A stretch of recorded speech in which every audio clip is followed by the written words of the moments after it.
All right. Okay. Ready? 3, 2, 1. Hello, everybody. Welcome to our podcast. 大家好. So this week we're jumping on the bandwagon and we're finally doing it. We're discussing the Barbie movie. Oh, yeah. So we both watched the movie this week. We wanted to do a podcast on it because we wanted to relate it back to children and parenting and women. So we also watched it separately and have no idea what each other's opinion is on it. And we haven't discussed it. So this is going to be part 1 of our video. And there will be a part 2. And part 2 will be on how to entertain children at home. I Googled recently questions and topics that mums most want to learn about and Google. And how to entertain children was one of them. And Yes. I thought Barbie was toys related, so I wanted to kind of incorporate all of that together. So, the Barbie movie, Cheryl. At first when I was watching it, I was like, what is going on? Like, I didn't really know where it was going. You know, you like see her.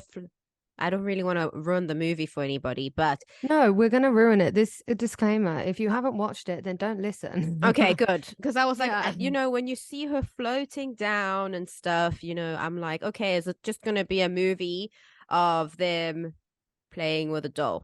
Basically, I thought we're watching someone just playing Barbie.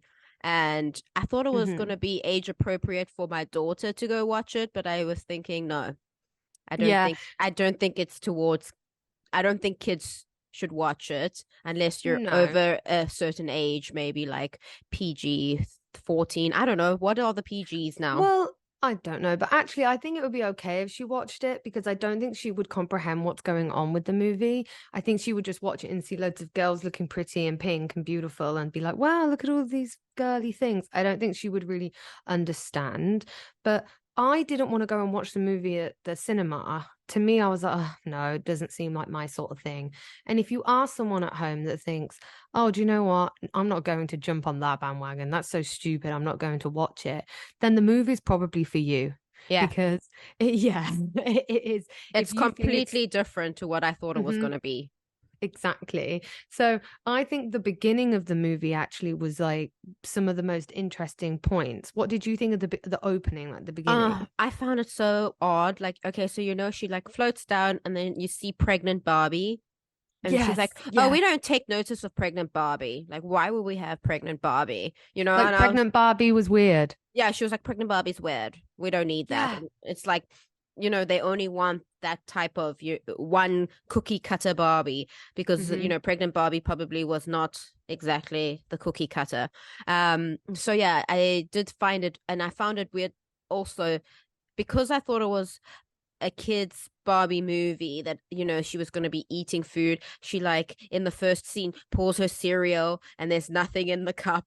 And it's it's very odd. Like I found it so odd when I was watching it. I think the thing that stuck out for me most was when she was going around in Barbie Land and she was saying hi to all the different Barbies and they all had different names like, hi, Dr. Barbie, hi, President Barbie, hi, Pregnant Barbie. It was almost saying like women can't be all of that. Yeah. You can only be one thing, right? You can only either be pregnant, you can only either be a lawyer or a mum or stereotype Barbie, as she is the main main character. Stereotypical. She's like, I'm stereotypical Barbie. I'm like, what? Yeah. So that was really interesting. I also noticed the pregnant doll being weird as well, which I thought was weird. I thought that was weird to think that telling that, other women that being pregnant is weird. Yeah. So it was really interesting, but I can't remember, and I don't know if it's just where I grew up, because obviously I'm English, right? And I grew up in a really white community. Like the village that I'm from was known for being a very racist village.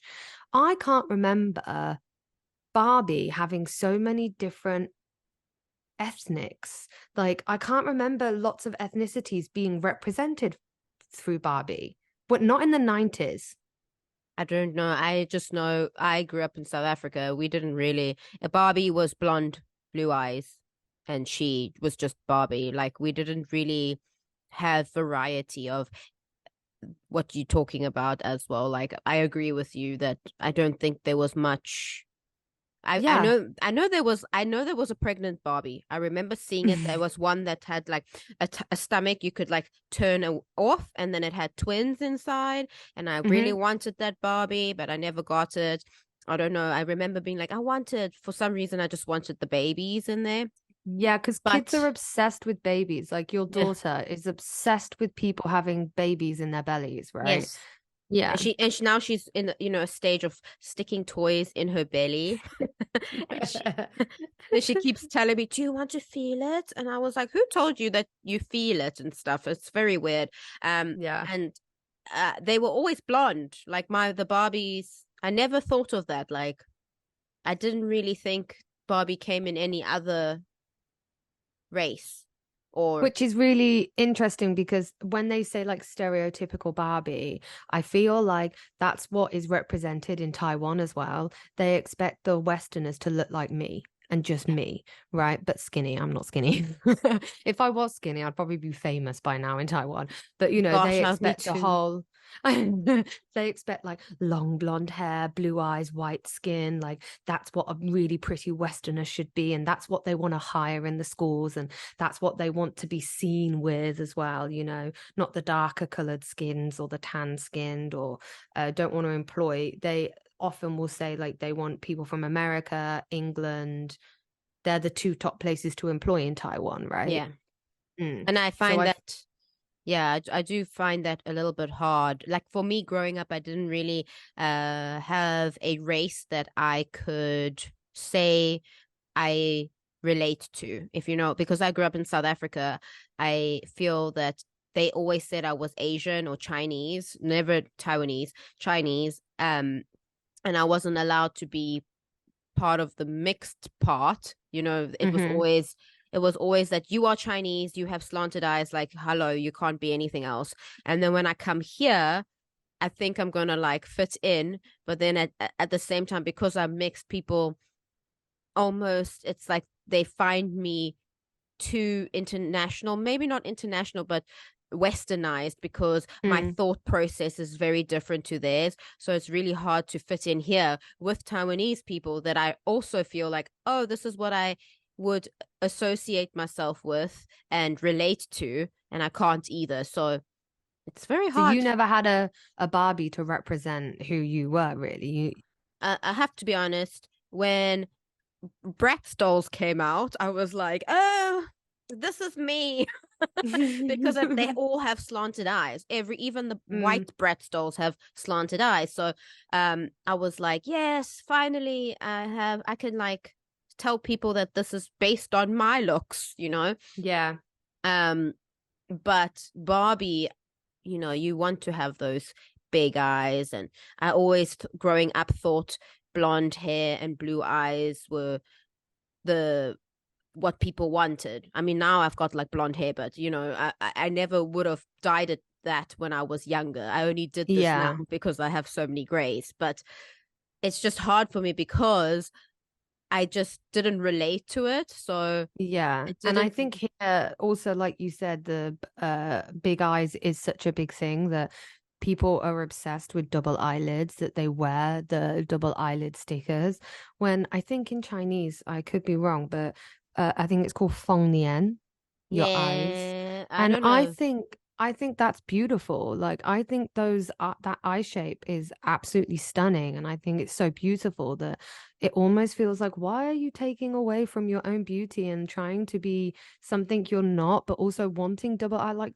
those eyes are such beautiful eyes. Yeah, so this is another thing that I struggled with, is when I came here and people found out I'm mixed. The first question is, why don't you look mixed?